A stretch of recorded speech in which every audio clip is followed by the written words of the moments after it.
Hello students, today I am going to start a new chapter, that is chapter number 14, that is chemical effects of electric current. In this chapter, what we are going to learn?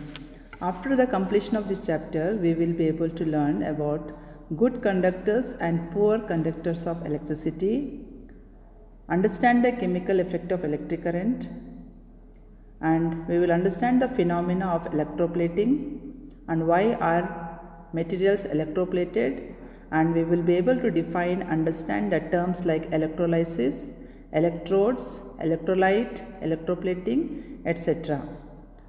So we will start the chapter. As you have learnt in the previous class, the different effects of electricity. Before I start that, let me explain about good and poor conductors of electricity. Among the solids, if you remember, certain materials, some solids, allow the current to pass through them very effectively. That materials we call them as good conductors of electricity. They are metals.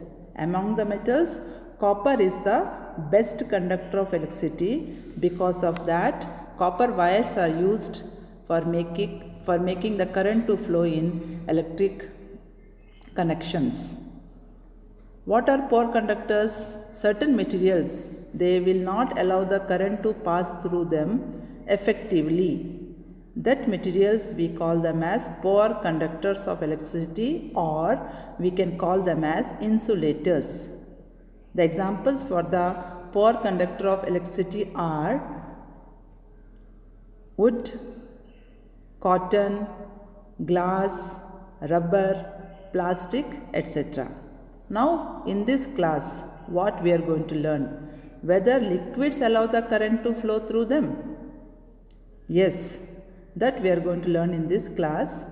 Liquids also allow current to pass through them. If I ask you the meaning of current or electricity, flow of electrons. Electrons are negatively charged particles found in atoms. When these electrons flow, that constitute electric current or electricity. So from electrons the word has come electricity. Flow of electrons constitute electricity. So what we are going to learn, whether liquids conduct electricity or not, and if they conduct electricity, what happens to that liquid, what are the changes that take place in that liquid, we will study under the heading of chemical effects of electric current. Under that, we will discuss about electrolysis and electroplating. So good and poor conductors of electricity, as a diagram shows here, certain materials like that of silver, gold, copper, steel, these all are good conductors of electricity. Whereas poor conductors which will not allow the current to pass, they are called as insulators. Rubber, glass, oil, diamond, drywood, etc. They won't allow the current to pass through them. We call them as insulators. Now let us study about liquids, what they do if current passes through it. First of all, let us learn whether liquids allow the current to pass through them or not. For that, we should have some tester. We call the tester as conduction tester. Conduction tester means the tester which is helping us to find out whether electricity is passing through it or conducting through it. We call this as conduction tester. You can see the diagram here given. It is one of the conduction tester. Here the bulb is glowing. The torch bulb is glowing here. What does it indicate? That current is flowing through this circuit. So this bulb is acting as a tester because it is glowing. Similarly, we can also make tester by using LED. LED bulbs are there, light emitting diode. Instead of torch bulb, we can even use LED. Why we can use LED, I will be telling in the next slides. Then you can see sometimes we can use magnetic compass. Instead of bulb, we can use magnetic compass as a tester. You know magnetic compass, that is needle inside the compass will start deflecting if current passes through it because of the what effect? Magnetic effect that takes place in electricity.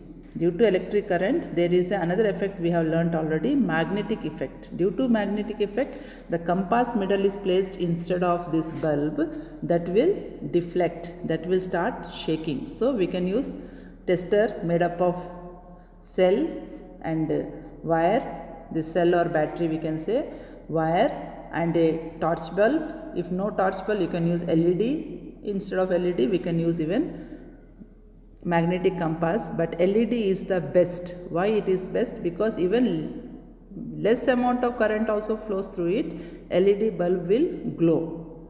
Whereas magnetic compass deflection will be shown when current flows at maximum rate, then only that will show the deflection. So which one is the best for using as a tester? We can use LEDs, so that they will glow even with weak current.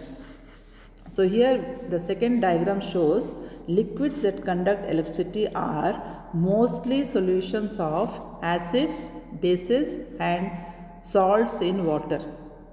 Which type of liquids will allow the current to pass? Once more I repeat, acidic solutions, basic solutions and salty solutions are allowing the current to pass through them effectively. Acidic solutions means like sulfuric acid, hydrochloric acid, they are very strong acids. Even vinegar, it is an acid called as acetic acid. Bases, sodium hydroxide, potassium hydroxide. Salts, sodium chloride, if we dissolve it in water, that will allow the current to pass. So here we will see what are electrolytes. Those liquids which will allow the current to pass through it. A liquid which allow electricity to pass. We call that liquids as electrolytes. So what are the examples of liquids that are good electrolytes, strong electrolytes? They are acidic solutions and basic solutions and salty solutions. These are strong electrolytes because these liquids will conduct electricity very well, very effectively. So this type of electrolytes are called as strong electrolytes. Electrolytes are the liquids that allow the electricity to pass through them. That liquids are called as electrolytes. What are weak electrolytes? The liquid which conducts electricity to pass very less. Strong current will not pass through it. Less amount of current passes through those liquids. We call them as weak electrolytes. For example, vinegar, lemon juice, tap water, etc.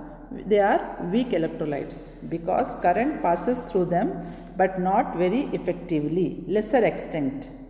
Less amount of current will flow through that liquids. So liquids that allow current to flow through them are called as electrolytes. What are they called? Electrolytes. Electrolytes can be of two types, strong electrolytes, weak electrolytes. Is it? So we will go to the next. Detection of weak current flowing through a liquid. Suppose you are taking a weak electrolyte, for example lemon juice, or you can take tap water, or you can take vinegar. Through that current is passing or not. How can you find out? By using a tester. That tester, as I told in the starting of this class, I told you the tester made up of LED will be more effective in checking the current flow through a liquid because LEDs will glow even when a very weak current passes through it. All of you must have seen LED in this way. It has got two wires connected and one lead is slightly longer than the other. This lead is slightly longer, this is smaller. So while we are connecting the LED in the circuit, the longer lead is connected to the positive terminal of the battery and the shorter one is connected to negative, and this side positive. Longer one will be connected to positive terminal of the battery and shorter lead is connected to the negative terminal of the battery, because current flows through that. The connections are made to flow in such a way. That's why we have to very much be aware how to connect when we are making a circuit.